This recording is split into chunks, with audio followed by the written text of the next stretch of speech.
السلام علیکم ناظرین، پروگرام کرنٹ افیئرز کے ساتھ میں ہوں آپ کا میزبان وقار حسین۔ ناظرین کرام، پروگرام میں آج مختلف موضوعات پر بات کرنے کے علاوہ ان پر تجزیے اور تبصرے بھی آپ کے سامنے رکھے جائیں گے۔ ملک کے عوام موجودہ حالات میں انتہائی تذبذب کا شکار نظر آ رہے ہیں، کیونکہ اس کی بڑی وجہ یہ ہے کہ آئے روز کوئی نہ کوئی خبر اور مفروضے لوگوں کی سماعتوں سے گزرتے ہیں جو کہ ہجان کا باعث بنتے ہیں۔ معلوم ہوا ہے کہ سندھ حکومت نے صوبے میں 2 ہفتوں کے لیے سخت لاک ڈاؤن پر غور شروع کر دیا ہے۔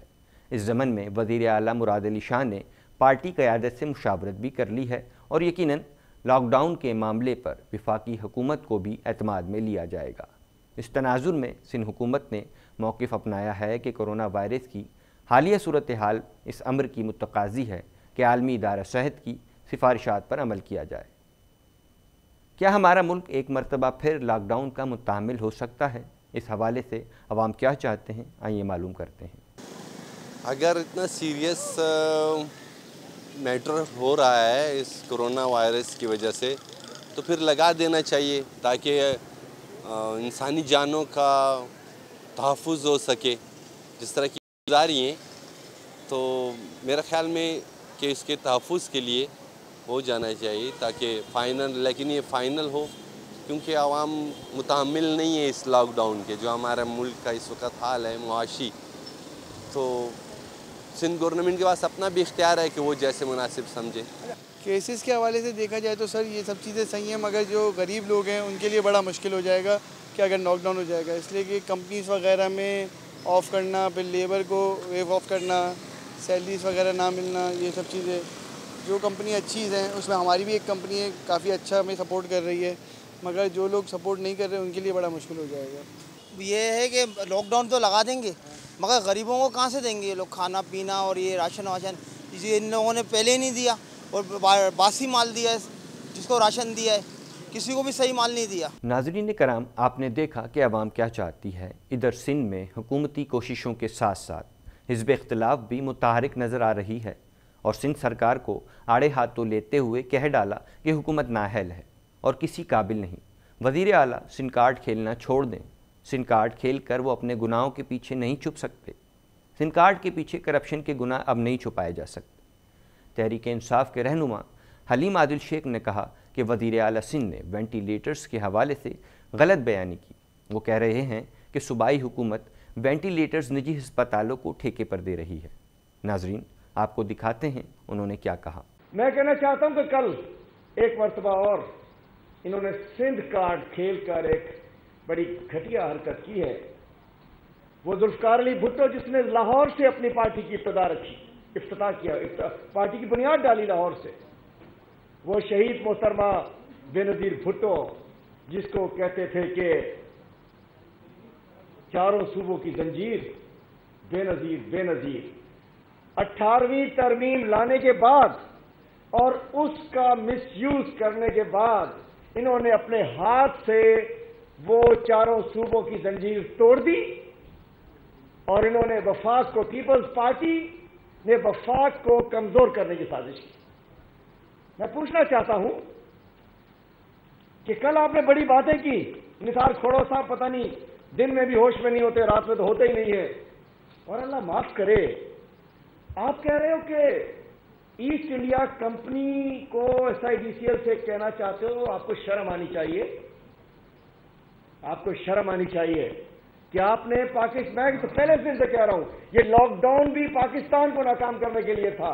پاکستان کی معیشت کو جس انداز سے یہ چاہ رہے تھے، جو یہ چاہ رہے تھے، سب بند کرو، سب بند کرو، سب بند کرو۔ تو میں پوچھنا چاہتا ہوں جب تک یہ KIDCL تھی تو انہیں قبول تھی، ان کے چاچا نواز شریف افتتاح کرتے تھے 2016 میں، قائم علی شاہ صاحب چیف منسٹر تھے، اس وقت ٹھیک تھی۔ جب پورے سندھ کی ڈیولپمنٹ کی بات ہوئی KIDCL سے نام تبدیل ہو کر SIDCL رکھا گیا۔ جب اس کمپنی نے کہا کہ ہم شہر میں ہزاروں RO پلانٹس ہم نے لگانے ہیں، آپ جیسے نہیں، جو عمر جیلانی جیسے RO پلانٹس نہیں، جب سر کے عوام کو آپ نے پانی نہیں دیا تو جب اس کمپنی نے سوچا کہ RO پلانٹس لگانے ہیں تو آپ کو تکلیف ہو گئی۔ حلیم عادل شیخ کے اس بیان کے بعد یقیناً اس جانب توجہ دینے کی ضرورت ہے کہ آیا کیا واقعی سندھ حکومت وینٹیلیٹرز نجی ہسپتالوں کو ٹھیکے پر دے رہی ہے؟ اگر ایسا ہے تو اس کا سدباب ہونا چاہیے۔ اب چلتے ہیں پارلیمنٹ کی جانب۔ قومی اسمبلی میں بھی ماحول خاصا گرم دکھائی دیا، کیونکہ سابق وزیر دفاع اور پاکستان مسلم لیگ نون کے رہنما رکن قومی اسمبلی خواجہ آصف نے وزیر اعظم عمران خان کو تنقید کا نشانہ بنایا اور کہا کہ ملک میں کوئی حکومت نام کی چیز ہی نظر نہیں آتی۔ حکومت کی کیا پالیسیاں ہیں؟ کسی بھی شعبے کو لے لیں، کامیابیاں بتا دیں، دور دور تک کامیابیوں کا نام نہیں۔ پاکستان پیپلز پارٹی اور پاکستان مسلم لیگ نون کی قیادت کو گرفتار کرنے سے مسائل حل ہوتے ہیں تو ہمیں بتائیں، ہم خود تھانے چلتے ہیں، ہم سے قیمت وصول کر لیں، لیکن خدا را کچھ کام تو کریں۔ خواجہ آصف کی تقریر کے دوران ایک بات تو واضح ہو گئی کہ پاکستان مسلم لیگ نون نجکاری کی حامی ہے، اور انہوں نے خود یہ کہا کہ ہم نے بڑے بڑے بینکوں کی نجکاری کی، پی ٹی سی ایل کی نجکاری کی، اسٹیل مل مشرف دور میں پرائیویٹائز ہوئی۔ ہم نجکاری کے خلاف ہرگز نہیں ہیں۔ خواجہ آصف کا کیا کہنا تھا، دیکھتے ہیں اس ویڈیو کلپ میں۔ ہم سے کوئی قیمت وصول کر لیں لیکن خدا کے لیے کچھ تو کام کریں۔ یہ اس قسم کے بیانات تو نہ دیں کہ ہر روز کو آپ کو ٹیلی گرام آ جاتی ہے تو آپ بیان دے دیتے ہیں، اور اس بیان میں اور آپ کے پچھلے بیان میں کوئی آپس میں رشتہ نہیں ہوتا، کوئی کنٹینیوٹی نہیں ہوتی، اپوزٹ ہوتا ہے۔ میں ان کے بیانات جو انہوں نے کنٹینر پہ دیے یا اسٹیل مل کی بات ہو رہی تھی جو اس پہ دیے، میں اس پہ بھی آؤں گا۔ اس وقت کرائسس جو ہے وہ گورننس کا کرائسس ہے۔ اس وقت کرائسس جو ہے وہ complete lack of administration and governance ہے۔ اس وقت کرائسس جو ہے کہ اس حکومت کی کوئی پالیسی نہیں ہے۔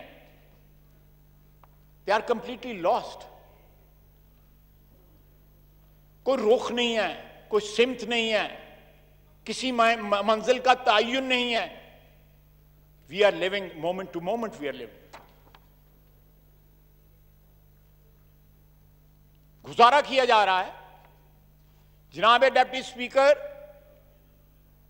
بقول اس حکومت کے کہ پہلی دفعہ ہے کہ کمپلیٹ کوہرنس ہے اسٹیبلشمنٹ میں اور اسلام آباد میں، پنڈی میں اور اسلام آباد میں، دونوں ایک پیج پہ ہیں۔ کہ بڑی خوش قسمتی کی بات ہے ہماری 72 سالہ تاریخ میں۔ جی تو آپ نے خواجہ آصف کو سنا۔ ایک طرف خواجہ آصف نے تقریر کے دوران سندھ حکومت کی کرونا کے حوالے سے اٹھائے گئے اقدامات کی تعریف بھی کر دی، لیکن دوسری طرف وفاقی حکومت کی جانب سے سندھ حکومت کے حفاظتی اقدامات میں ٹانگ اڑانے کا تانا بھی دے ڈالا۔ ادھر پنجاب میں لیگی قیادت نے بھی اپنی آستینیں چڑھا لیں۔ لیگی رہنما عطا اللہ تارڑ، رانا مشہود اور عظما بخاری نے پریس کانفرنس کی، جس میں ان کا کہنا تھا کہ نیب جانبدار ادارہ ہے، کیونکہ وہ صرف اپوزیشن کے لوگوں کو پکڑنے میں مصروف عمل ہے، جبکہ حکومتی لوگ اس کی نظر سے اوجھل ہیں۔ جہانگیر ترین نے شوگر بحران پر 56 کروڑ روپے کمائے، وہ نیب کو کیوں نظر نہیں آتے؟ انہوں نے مزید کیا کہا، آئیے آپ کو دکھاتے ہیں۔ کہ میاں شہباز شریف پیش ہوئے ہیں، تحریری جواب بھی جمع کرائے ہیں، مگر اب کرونا کی وبا کی وجہ سے مہربانی کی جائے اور ان کا ویڈیو لنک پہ بیان ریکارڈ کروا لیا جائے۔ مگر اس کے باوجود جو ریڈ مارا گیا، ہم جس طریقے سے مجبور ہو کے کورٹ گئے، تو یہ حکومت کی ایک منصوبہ بندی تھی، سوچی سمجھی منصوبہ بندی تھی، جس کے تحت یہ تمام لوگوں کی زندگی کو خطرے میں ڈالا گیا۔ اور میں یہاں یہ بھی کلیئر کرتا چلوں کہ نیب نے اپنا ورژن ایک آنریبل اینکر صاحب کے ذریعے ایک چینل پہ بریک کیا، میں اس کی بھی آج وضاحت کرنا چاہتا ہوں۔ بہت چہمگوئیاں چلیں سوشل میڈیا پر، انہوں نے کہا کہ جی کرپشن کا اعتراف کر لیا ہے۔ میں پوچھنا یہ چاہتا ہوں کہ کرپشن ہوئی کہاں ہے جس کا اعتراف کیا گیا، اور نیب کو یہ ضرورت کیا پڑی کہ انہوں نے ایک آنریبل صحافی کے ذریعے اپنا ورژن دیا؟ کیا وہ اپنا ورژن خود نہیں دے سکتے تھے؟ اگر ایسی بات تھی تو خود میدان میں آتے اور بتاتے کہ جی یہ تفتیش ہوئی ہے، اس کے یہ جواب دیے گئے ہیں۔ کرپشن کا اعتراف تو دور کی بات ہے، کرپشن کک بیک کمیشن یہ ہے ہی نہیں، سرے سے نہیں ہے۔ کسی گورنمنٹ کانٹریکٹ میں، کسی ٹینڈر میں، کسی ٹھیکے میں، کوئی سرکاری خزانے میں 1 روپے کی خرد برد نہیں ہے۔ آشیانہ کا کیس بنایا گیا، اس کا جو حشر ہائی کورٹ سے لے کے سپریم کورٹ تک ہوا آپ سب جانتے ہیں۔ گندے نالے کا کیس بنایا گیا، اس کا جو حشر ہائی کورٹ سے لے کے سپریم کورٹ تک ہوا آپ سب جانتے ہیں۔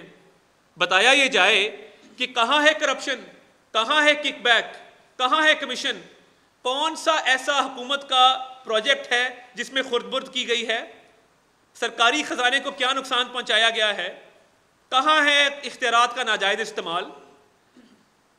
تو جہاں کرپشن ہے ہی نہیں، اس کا اعتراف کیسے ہو سکتا ہے؟ ناظرین کرام، عطاء اللہ تارڑ کو آپ نے سنا۔ اب سوال یہ پیدا ہوتا ہے کہ لیگی رہنماؤں کی جانب سے بیان ابھی کیوں سامنے آ رہا ہے، جبکہ جہانگیر ترین ملک میں نہیں ہے؟ ہونا تو یہ چاہیے تھا کہ وہ ملک میں بھی ہوتے اور ان کی موجودگی میں لیگی رہنما پریس کانفرنس کر کے اپنا موقف سامنے رکھتے اور سامنے والے کو بھی اپنے دفاع کا موقع ملنا چاہیے تھا۔ لیکن دوسری جانب جہانگیر ترین کو بھی یہ چاہیے کہ وہ اپنے اوپر لگنے والے الزامات کا ملک واپس آ کر جواب دیں۔ لیکن یہ بات بھی غور طلب ہے کہ چینی بحران کی تحقیقات کے دوران ان کا اچانک بیرون ملک چلے جانا بھی شکوک و شبہات کو جنم دیتا ہے۔ ناظرین کرام، اب تک کرونا وبا سے ملک کو 3000 ارب روپے کا نقصان پہنچ چکا ہے۔ زر مبادلہ کے ذخائر گر کر نصف رہ گئے ہیں۔ یقیناً ایسے حالات میں متوازن پالیسی سے اخراجات اور آمدن میں توازن لانے کی ضرورت ہے۔ خوشی کی بات یہ ہے کہ G20 ممالک نے 1 سال کے لیے پاکستان کے قرضے مؤخر کر دیے ہیں۔ تو ناظرین کرام، آج کا پروگرام آپ نے ملاحظہ کیا۔ اپنے نئے پروگرام کے ساتھ پھر حاضر ہوں گے، تب تک کے لیے اپنے میزبان وقار حسین کو دیجیے اجازت۔ اللہ نگہبان۔